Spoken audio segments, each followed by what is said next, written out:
Om Tat Sat. Welcome to Gyan Bhakti. We are currently exploring the scripture Mysticism of Srimad Bhagavatam. Commentaries by my worshipful Guruji, Swami Jyotirmayananda Maharaj, narrated by myself, Swami Nikhilananda. So in today's satsang, we will continue the mystical meaning of the birth of the Ganges. In yesterday's satsang, we had studied or explored together how the Ganges came to planet Earth. So let's continue. Sagar symbolizes the soul within us. Ego is the horse. Every attainment in this world, whether material or spiritual, requires some type of sacrifice. Some type of horse sacrifice, which is our ego. Substantial achievement is not possible without substantial sacrifice. So if you want something worth achieving, put in your best effort. The sacrifice being performed by Sagar represents Sakamya Karma, which means actions performed for the sake of heavenly enjoyments rather than liberation. Because we had studied that doing 100 such Ashwamedha Yagyas confers upon you Indrahood, or being the king of heaven. As the story shows, the process brings obstacles with it, such as jealousy, like Indra got jealous after 99 yagyas, and one cannot have absolute enjoyment. Thus, before the sacrifice could be completed, the final time the horse was stolen. Further, Indra's stealing of the horse reminds us that if we go on doing virtuous deeds simply for future enjoyments and heavenly rewards, we will be unable to look into the mystery of our ego. The ego, like the horse of the story, eludes our grasp. Liberation, mukti, is the true goal of life, demands that the ego be diminished by blending good deeds with inquiry, reflection, and devotion. If you keep your ego intact, you will not attain liberation. There are no ifs, ands, or buts about it. It is very subtle. This ego, it's easily said, but it's very, very hard to totally eliminate it. Thus, it requires our intense effort like Bhagirath did. You may attain wonderful situations in life, and in the afterlife you may have heavenly enjoyments, but then you will come back again and again to repeated embodiments. So if you are a true devotee and trying to merge into the Lord and attain union with Him, mukti, liberation, then we have to have a different approach than most normal people. When Indra steals the horse, he brings it to sage Kapila in the netherworlds. Sage Kapila is the personification of divine knowledge because he was an enlightened sage. In other words, only when you move towards that knowledge will you recognize where your ego is and how to handle it. Thus we go to satsanga, thus we enjoy the company of sages and saints. We sit at their lotus feet and we try to learn from them, try to tame our ego, try to become more sincere on this path. Sagara's wife, Sumati, represents the human mind in general. Sumati means good intellect.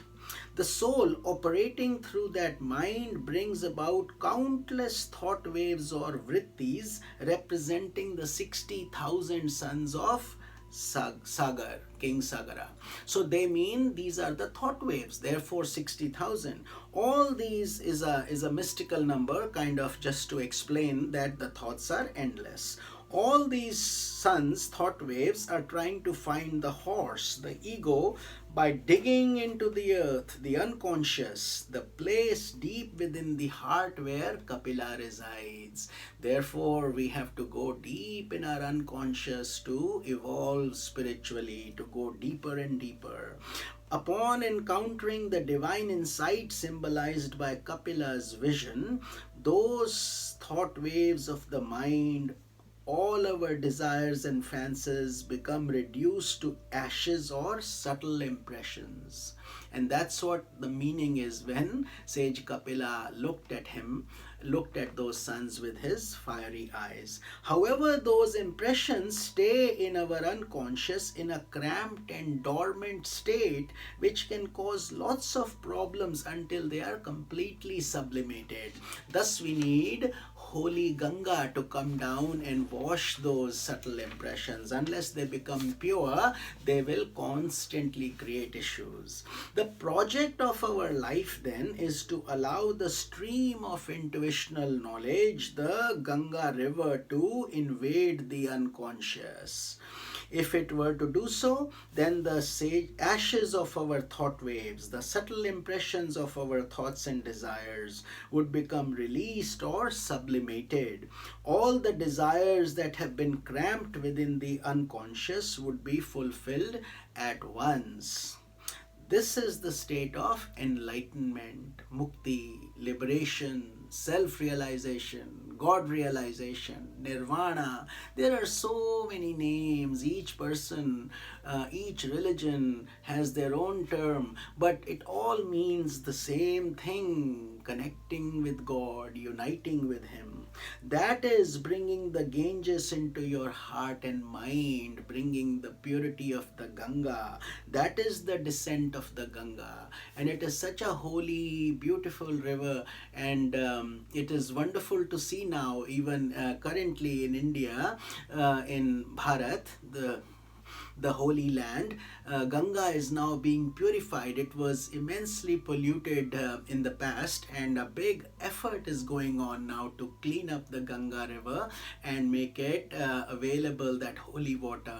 And most of us who are residing outside of India, which Ganga Jal, it's called, Ganges water, is considered very, very pure and auspicious. Most Hindu homes have Ganga Jal in their home, but many of you who are following Sanatana Dharma can easily go to an Indian store and bring some Ganga Jal or Ganges water and keep it in your home. And they say if you pour the first drop of water in a bottle and of Ganges water, and then you put regular water in it, all of it becomes Ganges water. The whole water becomes purified. So it's very concentrated and very strong, and you can sprinkle it in your prayer area, wherever around your house, to bring auspiciousness. And when you have a loved one dying or departing, you put some Ganga Jal on their lips or touch it, and sprinkle near their bed. It gives them a lot of comfort and a lot of auspiciousness also. This is the significance of the holy Ganga water. So from this story we have learned how it came into being and so on, but I just wanted to add those additional things for so many of you sincere souls who are following Sanatana Dharma and would like to learn more. It is a holy, holy river, and that water. So this is the secret. So Sagra's wife Keshini represents the mystic mind that is directed towards enlightenment. Her son's name is Asamanjas. Asamanjas means literally a state of doubt, confusion. Philosophy begins with a questioning mind, although sometimes such a mind can play havoc with one's daily life. So Asamanjas, trying to find which path is right for me. That is the starting, but the journey toward enlightenment begins with those kind of questions. Who am I? What is me? Who is me? Is it my body, my mind, my intellect, my interacting, my family? Who, how, what is my identity? When those questions start taking on a deeper role in your life, understand that now you are having a questioning mind that is going to help. But we have to be guided properly, otherwise we can easily get distracted again, isn't it?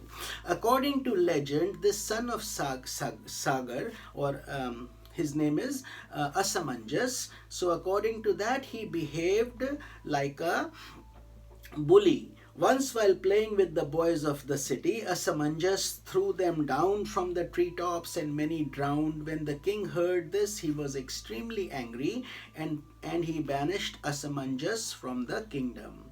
But the fact that Asamanjas was a yogi from his past life was the real truth. He wanted to get away from the kingdom to practice intense meditation, and the princely life was not conducive to his freedom. So he had to do those weird things to convince the people that he was not sane. So, at that time, by his yogic powers, he brought to life all those people he had apparently destroyed. So he didn't mean any harm. He was just trying to create an illusion so he could continue his sadhana, he did not enjoy the material life at all. Imagine having all the luxuries, being born in a king's house, and yet having that kind of spiritual insight and value that you enjoy being in the woods by yourself. And we also know the story of Gautam Buddha and so on.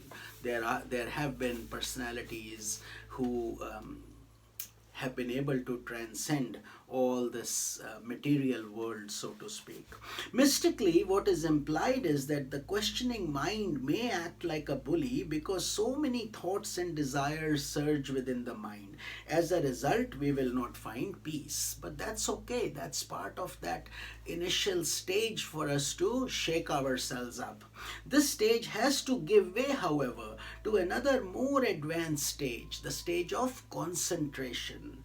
The son of Asamanjas was Anshuman. Amshu means pointed. Amshuman symbolizes the mind that has become concentrated and one-pointed. In turn, concentration gives way to the higher state of meditation. Dharana, Dhyana, Samadhi. That is the Patanjali way. Anshuman did not succeed at his attempts to bring down the Ganges, so his son Dilip carried on that practice. Dilip represents the meditative mind. So we will continue this beautiful, beautiful journey in tomorrow's satsang. As you can see, it is so profound and I hope you're enjoying it. Om Tat Sat.